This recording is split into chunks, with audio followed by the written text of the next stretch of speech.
बटेर का गोश्त खाने से मर्दाना ताकत बढ़ती है। ऊंट की चर्बी का तेल गंजपन खत्म करता है। पेशाब में जलन महसूस हो तो बैंगन का सालन खाएं।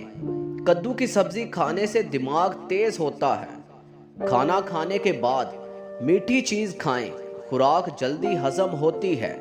अलसी के बीज खाने से शुगर, मोटापा और दिल की बीमारियां नहीं लगती। शहद और दूध चेहरे पर लगाएं, रंगत गोरी होती है। कच्चे तिल खाने से हाजमा बेहतर होता है। कवार गंदल चेहरे पर लगाने से झुर्रियां खत्म हो जाती हैं। भुने हुए चने खाने से मर्द कभी बूढ़ा नहीं होता। निहार मुंह खजूर खाने से सारा दिन थकान नहीं होती। चेहरे पर दाने हो तो नीम के पत्तों की पेस्ट बनाकर लगाएं।